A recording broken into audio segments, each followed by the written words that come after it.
Okay, so we are continuing on the lecture of 10 good books to read for 10 books for science, philosophy, or I guess the other way to say it was just things that I've read that I think have helped my experience in science and given inspiration to me and helped me succeed.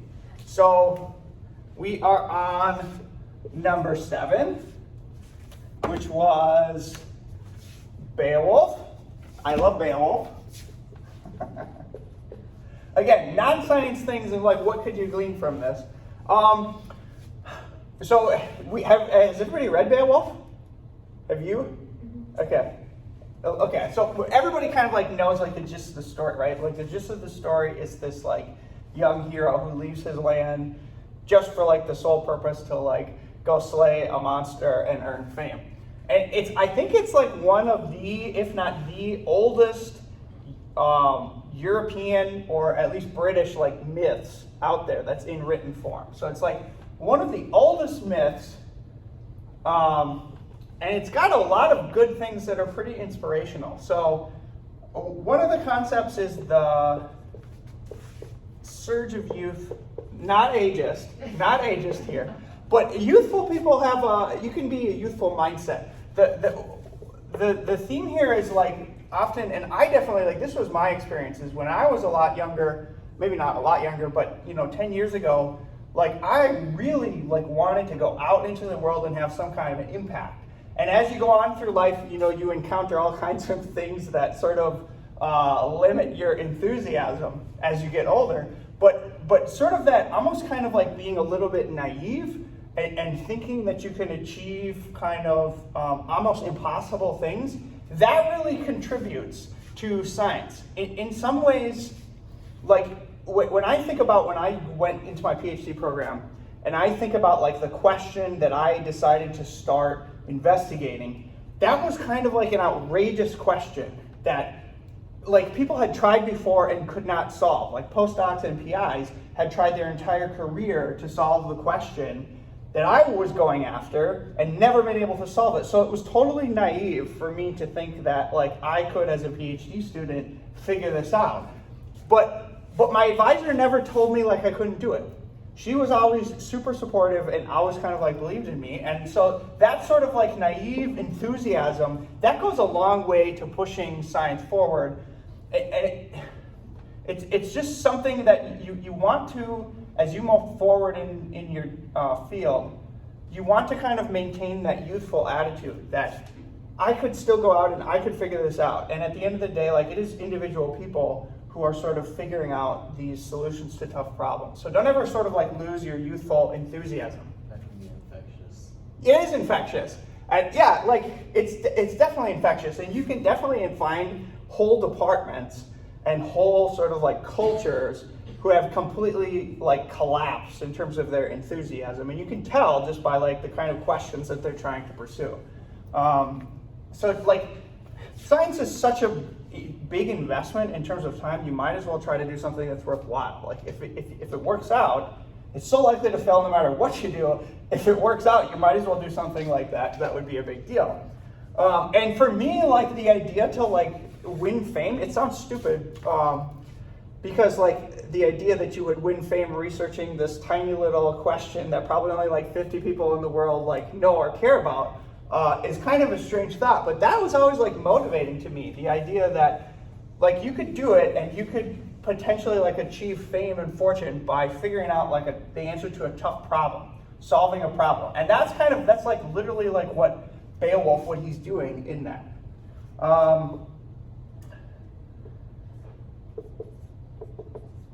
putting here kind of like themes. To fight for others with no promise of reward. This is, I guess, kind of like opposite of what I just told you, because like the reward was definitely motivating for me. But I always thought of my PhD research as kind of like an artistic pursuit. I never presumed or knew for sure that it was going to work out. I was always willing to just kind of like do it because I enjoyed it. I liked it. and I liked the sort of the risk, and I always knew that it might not work out. So that's kind of another thing, is if you pursue science, like, know that there's a big chance that it's not going to work out at all. So you might as well only do it if you really, really like it, with no promise. There's not going to be a promise of you succeeding.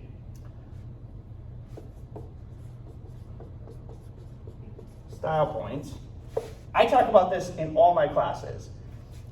The idea that, like, you're not just going to do X. You're not just going to do something. You're going to do something with some style to it. Like, you're going to do something with some added bows and buttons. So in Beowulf, there's a couple scenes where, like, when he's fighting Grendel, he just specifically writes down and decides, like, I'm going to fight Grendel naked without my shield and without my sword, just because, like, I'll win extra honor by fighting him unarmed. And that's kind of like, not that you would do that in science, but the idea that, like, you go out of your way to do things, like, in special ways that are rigorous and with extra rigor, extra challenging. That sort of, like, idea is a good attitude in science, and you can really set yourself apart by having these kind of, like, style point things added into your project, because everybody who goes in is just kind of like, again, they're going to do the protocol. So if you can figure out a way to make yours just a little bit more interesting or a little bit more rigorous, that will work out for you in the long run.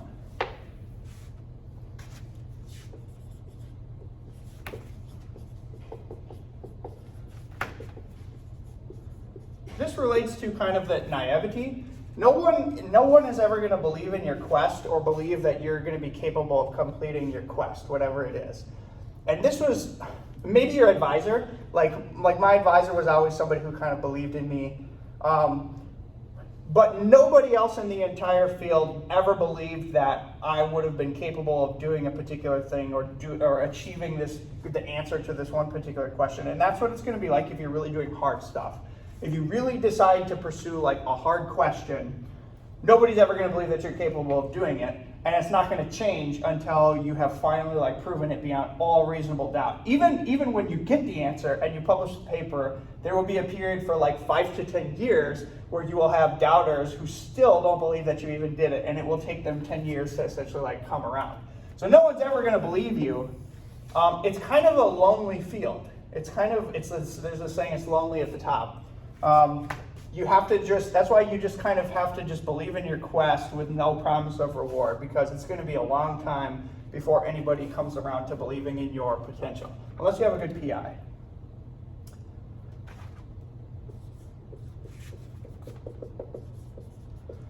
Your fight will be alone. Really, at the end of the day, I know a lot of science is collaborative. And I know a lot of people make a lot of progress by sort of like forming teams and collaborating. In my experience, it hasn't, well, let's be careful how I say that. I've had great collaborators my entire career. But in my experience is that if you're not the one to finish the project, it won't get done. So essentially, like, don't ever start a project thinking, oh, my collaborators are gonna, like, pull this through and, like, finalize, essentially, like, they're going to be the quarterbacks throwing and catching, and I'm just going to kind of be like somebody on the sidelines. That's not how it works. Really, the only things that get done are things that you have pushed forward with, like, your own willpower and pushed to a final conclusion. So at the end of the day, even if you're with collaborators, you need to be responsible for finishing, like, the job. Otherwise, nobody will get it done. That's been my experience.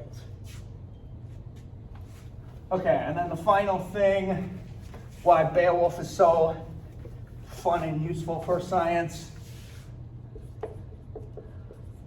Courage in the face of the unknown. H.P. Lovecraft, who's a horror writer, he has a quote that the oldest emotion of mankind is fear, and the most feared thing is fear of the unknown. And that's true, and that's why science is so difficult, and that's why it's so challenging, is because every day you have to go to work, and you're faced with the question of, or the topic of sort of like wading into the unknown, wading into areas where humans don't have any knowledge, And the only way to get through that is to essentially like feel your way around with the scientific method, a positive and a negative control, and just try to like slowly figure out with convergence what is the truth. So you have to have that, you have to have courage, because that is actually like one of the scariest things that you deal with as a scientist. And it doesn't get any better. It only gets worse as you move up, like up the chain. So don't ever think like, oh, if I get to the next step, there will be less of that. There's only going to be more of that, and then you're responsible for forcing other people to jump in with you. So it doesn't ever sort of get better. You have to be comfortable with the idea that you're going to be working with things that are unknown for the rest of your life. So you have to have courage in the face of that. And I really mean that. Like it takes courage, which is, again, another reason to read Beowulf. Okay. 8. This one's a little bit more scientific. People just call it structure, or structure of scientific revolutions. This is really it's pretty short, a good short read. This is a famous book, Structure of Scientific Revolutions by Thomas Kuhn. This is the idea. The idea of this book was Thomas Kuhn essentially went through and listed like a couple big advances, which he calls like the scientific revolutions. And his question was like, what is the structure of these? What's the common themes of all these revolutions in science? What are like the commonalities and the themes that are happening, or the conditions that sort of precipitate these revolutions from happening? Okay? And he comes up with a few things, and you've all heard them before. You just perhaps have not heard that this is where they come from. So there's a phase called the pre-paradigm. This is the phase in science where you're in a particular field and nobody really knows like what the guiding principles are. And everybody has like a whole bunch of theories. Like you could think of like early chemistry.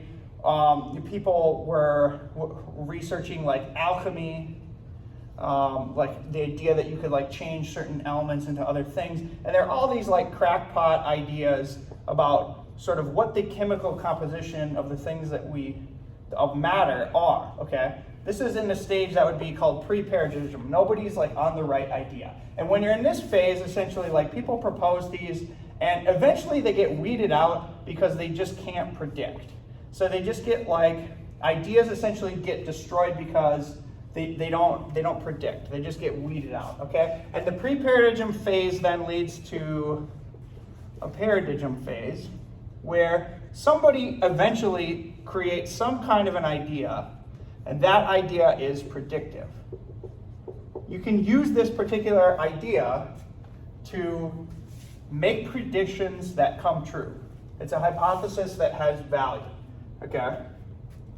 Then usually what happens is, and this was the case for instance, before physics would have been pre-paradigm, and then inventor of calculus, what's his name? Newton. Newton would have invented like Newtonian physics. And that would have been essentially like the paradigm of the day. The paradigm of the day is that everybody sort of understands the system and they understand how to utilize it in the scientific method. But then the next thing that arises is, the next thing that happens is there's usually some kind of an anomaly detected. There's an anomaly in a sense that something doesn't quite fit the paradigm. The paradigm works, and it's useful, and it's predictive, but something doesn't quite fit, right? So in the case of this, the anomaly would have been like space-time. And anomalies are important to recognize when you're working in scientific fields, because this is usually where you start to attack your questions and your scientific method. You start sort of pulling and tugging at the anomalies, and that can sort of lead to the final thing, which he calls the paradigm shift. Right? So then after Einstein invented the E equals mc squared kind of thing, there was a paradigm shift, and now we kind of recognize that Einstein's theory is a little bit more true than Newtonian physics. Okay, that's the new paradigm. But there's still anomalies with Einsteinian physics, which people are tugging at, trying to sort of like figure out. So the interesting thing about this process is there's a couple things to realize, is that science is sort of like, it's kind of like always changing. I don't want to draw a circle because I would suggest it goes back to the same thing. But science is always like changing. And if science is responsible for creating facts, what does that suggest to you about facts, the nature of facts?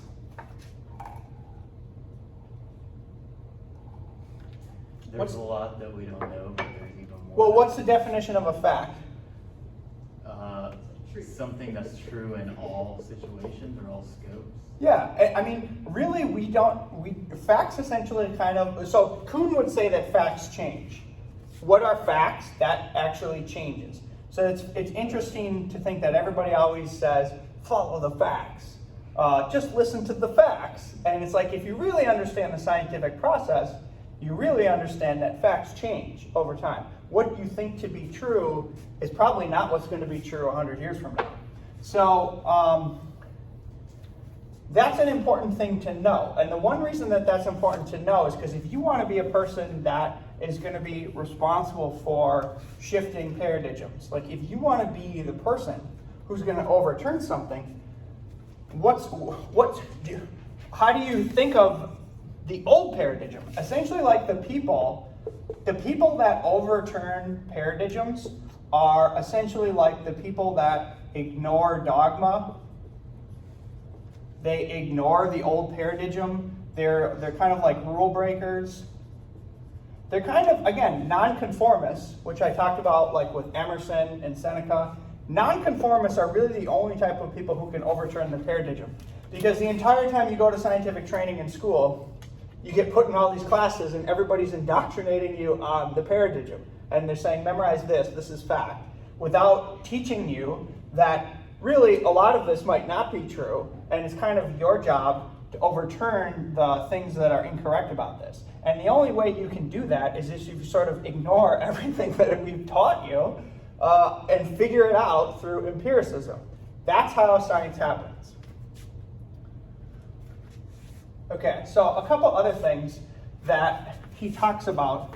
Again, like what are the patterns that lead to paradigm shifts, with the idea that maybe we could create a contextual organization that would lead to more paradigms getting overturned more frequently. So some of the common themes that you find are mixing of fields.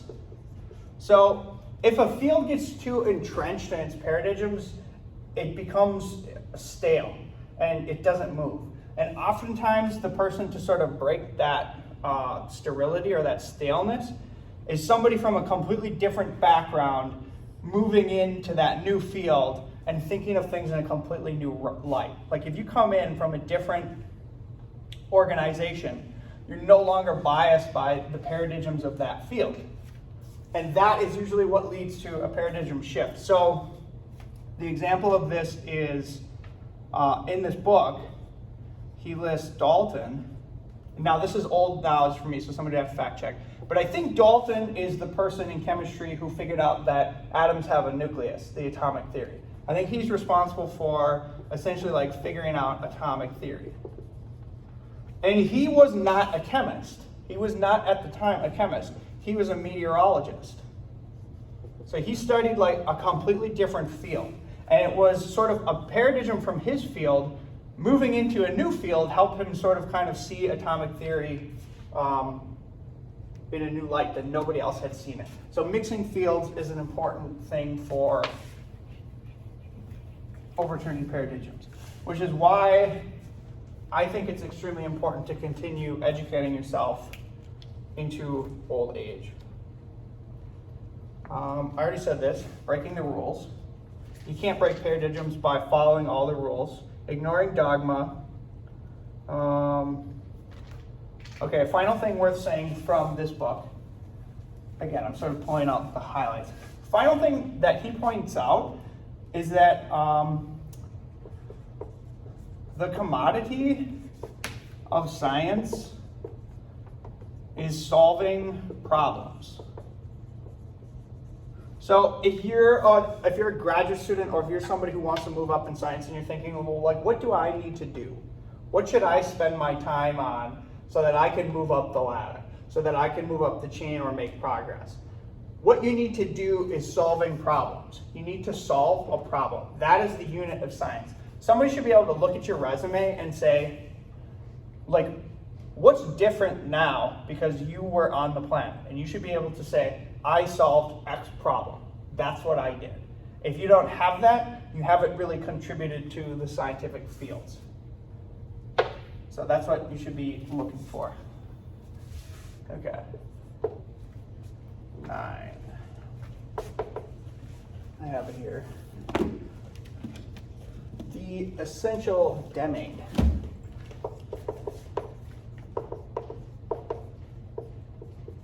So Deming was this business management guy who, in the 1950s, after World War II, and Japan was essentially kind of like, I don't care how I say it, Japan was essentially like war torn and like broken up, right? Deming essentially like went to Japan and helped the businesses there work on management through statistics. So he is like this business management guy, and he's called the father of quality. So if you've ever heard like Steve Jobs or Elon Musk, one of the common things that they say all the time is focus on the product. Focus on the quality of the product, and you don't have to worry about anything else. If you focus on the quality of product, everything else will come. That's kind of like traced back. That's back to like Deming philosophy.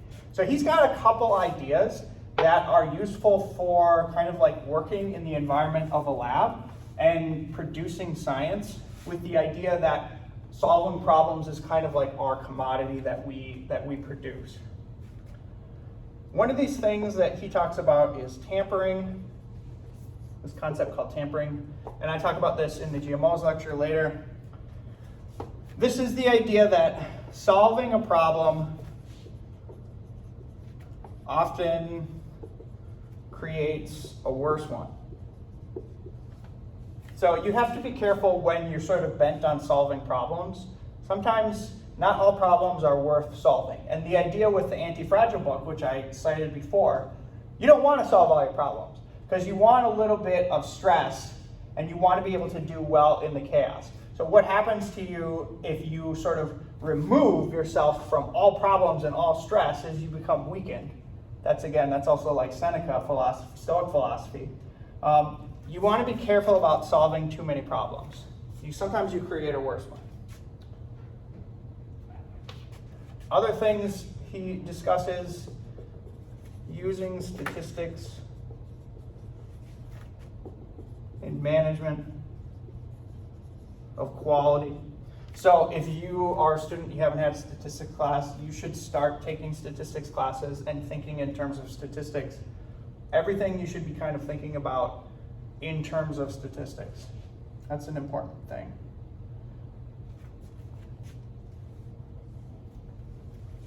So with the focus on quality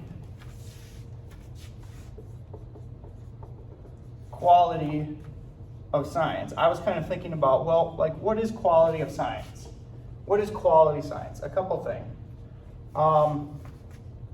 It has to be predictive. So observational science is it's of less quality. The best science is predictive. You can do it, so you now know some kind of a fact that leads you to make some prediction that comes true. Good science is predictive. Okay, that's one thing. Reproducibility. So hopefully you've heard this before. If not, everything in science that you do has to at least come out in triplicate. So you have to always do things at least 3 times, and 3 times is kind of like the bare minimum. Usually you're doing things much, much more, and oftentimes you're kind of like experimenting, doing things a whole bunch of different ways, and then when you finally figure out like the best way to do the experiment, then you do it sort of like 3 times. But you've seen that pattern way more times than just 3, okay?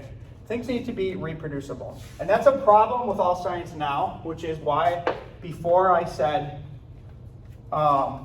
that 90% of all science is trash, it's not even true. It's because if you take those studies and you try to reproduce them, 90% of all studies are not even reproducible. Okay? If it's not reproducible, it's not real. The problem with this, the problem why this is hard, is because when you move up in science, you develop specialized abilities, right? You get real good at some particular technique. And somebody else might not be able to do that because it might require very, very good technique, okay? But a good habit is if you ever produce something and it's important, just know that if it's real important, somebody else is going to try to reproduce it. And if they can't reproduce it, you're going to get in big trouble. So if you have a big result, you need to go out of your way to ask people who you're working with, here, let me show you how to do this experiment. You try it. So A does the experiment and B does the experiment. And in different hands, hopefully they both get the same result. Why? That's reproducibility. Not only just can you do it 3 times, 1, 2, 3, but can individual B do it 3 times, 4, 5, 6. That's going to lead you to reproducibility. So that's a tip for reproducing things, which is required for high quality science.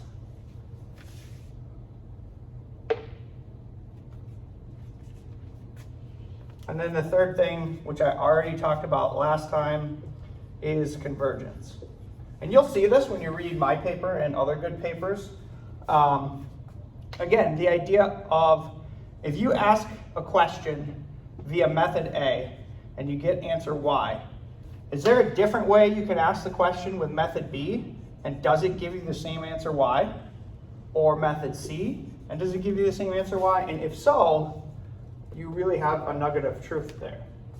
These are, I think, 3 things that are indicative of quality in science. So, how does this relate to Deming?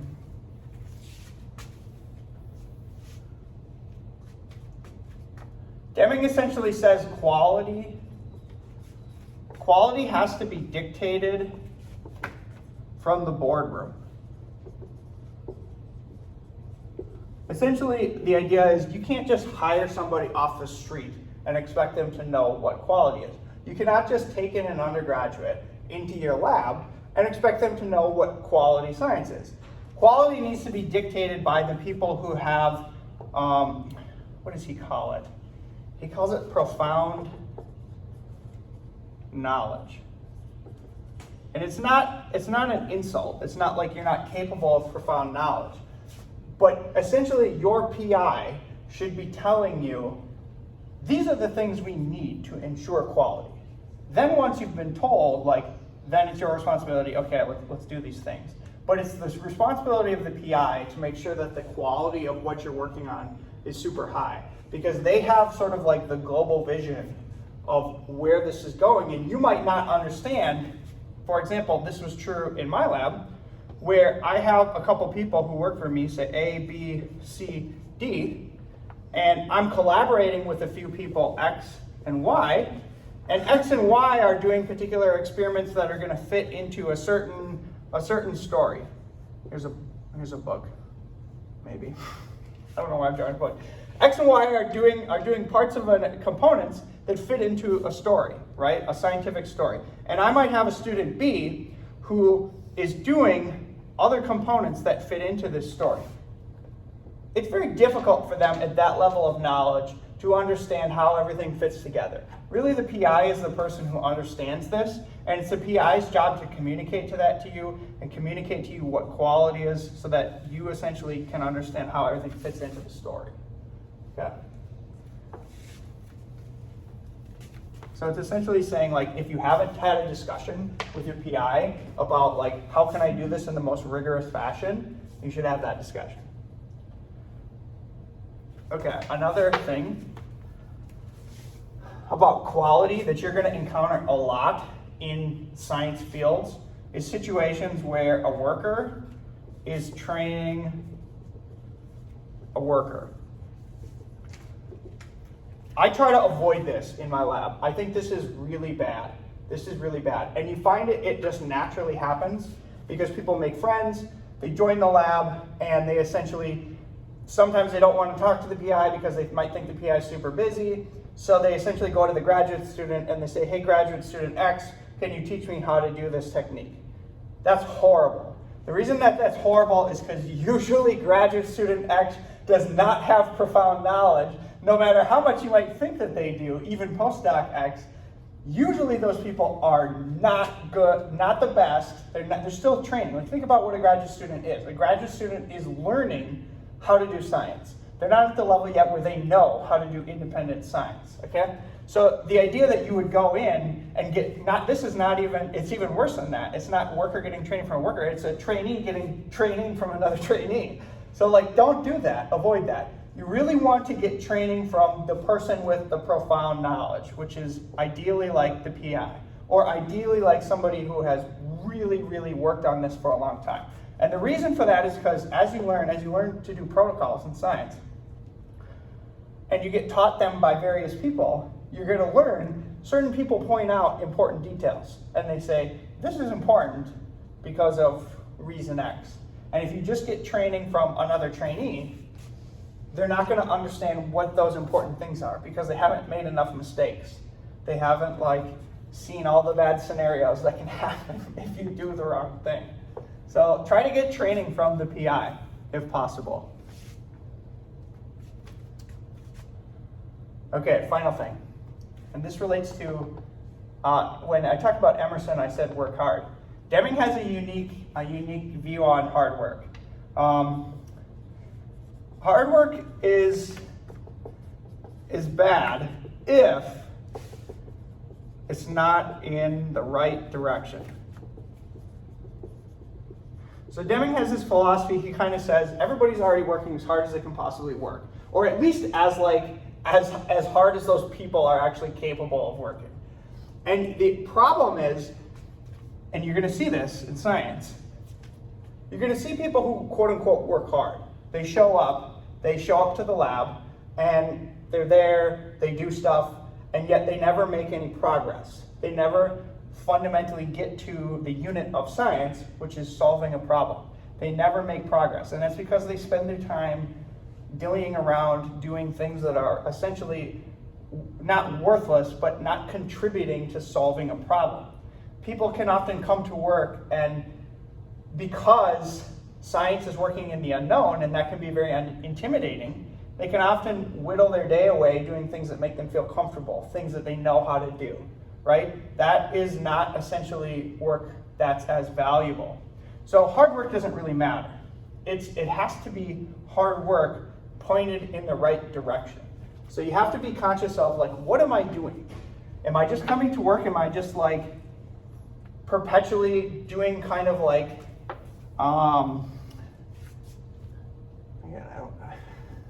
I have to be careful. But you don't want to just come to work and just clean stuff all day. Eventually, there's a quote. The best quote is, "Don't spend your time stringing your bow. Make music." Don't spend all your time tuning your instrument. Make music. You can't spend all your time doing kind of useless things. You got to do the right stuff. Okay. So that book's definitely worth checking out. Even though it's related to management, a lot of it applies to the lab. Okay, final book, and then we'll be done. Spake, Zarathustra. So this is, and if you've had my classes, I do like Nietzsche. Eventually I want to teach a whole class on all Nietzsche's books, if the university lets me. Nietzsche is just really a valuable philosopher for scientists. A couple reasons. This book is probably the hardest book of Nietzsche's. Maybe not the best to read, but it kind of has everything that Nietzsche has to offer. And in particular, I think this book is best summarized as a guide for creative, independent people. How should you be thinking, and how should you act, and what should you expect if you are a creative person who is self-reliant and you are nonconformist and you're thinking of all your own values and things like that? What are you going to encounter? What's going to happen to you in your life? Nietzsche kind of talks all about that in this entire book. And everything on this list you will find in this book. In terms of what's worth pointing out here, there's a couple cool stories that are worth pointing out. Okay, so there's this story of two mountain climbers. So Nietzsche's book is all about like little stories and little aphorisms and little sort of like myths. And it's just, I've actually used this when talking to my graduate students, which is why I know this is useful. There's this story of these two mountain climbers, okay? And one mountain climber, okay, is climbing the mountain, and he walks up and he gets to the top of the mountain all by himself, okay? And he stands at the top of the mountain and he sees and he's happy because he accomplished the hard thing of climbing this mountain, okay? That's the first mountain climber. This is what you want to be like, okay? Despite how hard the path is, you want to use your own feet and you want to walk to the top by yourself without other people's help. And let me explain, okay, the other mountain climber. So the other mountain climber is this other mountain climber who hires I can't do it, a donkey to walk him to the top of the mountain, okay? So he gets to the top of the mountain by essentially riding on the back of the donkey. And once he's on the top, he gets off, and as he gets off, he breaks his ankle and he falls down. And Nietzsche is essentially why did that happen? Why did that happen when this person rides to the top and gets off, he breaks his ankle? It's because this person, the process of struggling to the top of this mountain made this person an incredibly strong individual. There was utility in that struggle, in that it strengthened the muscles of this climber, so that when he got to the top, he was ready and deserving to be at the top. This person, who just hired the mule, okay, got to the top and didn't really realize what it was like to be at the top. Got off and broke his ankle because he didn't have essentially the strength to be up there. And this is a really good analogy for what you face when you're climbing the ladder of science. I always say, it doesn't get better, it just gets worse. It doesn't, the pressure and the load that you have to bear doesn't lighten. It only, if you do well in life, people just figure out that you can get a lot done, so they give you more to get done. So it just sort of increases, success just increases your load. And if you are not strong enough to handle that load by yourself, you're setting yourself up for a bad situation. So you will encounter graduate students or people that you work with who they think they want to climb this mountain because it's the next step, right? The next step for me to climb up in the hierarchy of my career is I do this, and then I do this, and then I do this. Some of these people don't really realize what it's going to be like when they get up there, and they won't be ready for it when they're up there if they're not getting up there using their own mind. So keep that in mind. That's kind of that's definitely one of the good stories that I remember from this book that applies to science. Perfectionism. Nietzsche's definitely a perfectionist. The quote here is, even in the best, there's something to excite disgust. Even in the best, there's something that must be overcome. So Nietzsche's philosophy is all about okay, and maybe this is, again, some people won't like this. Nietzsche is not right for everybody. But Nietzsche thinks that the human race is kind of like a herd. Okay, so there's kind of if you were to think of behavior and you would plot it kind of average behavior. And there's a few outliers who are always they're unique people. They don't follow the behavior of the herd. Nietzsche's philosophy is for these people, okay? Nietzsche's philosophy is again, how should these people think about organizing their life? And perfectionism is right for these people, okay? We can't settle for anything less than the best. And it's always a scenario of, even if you're one of these people, how can you look up and become better? How can you make yourself better? That's what it's all about. You're never good enough, is essentially that philosophy. Okay, and the final thing, Will to Power. I actually really like the Will to Power book, although it's a controversial book nowadays. The Will to Power is the idea that Nietzsche's got this weird philosophy that, and it's actually like kind of true.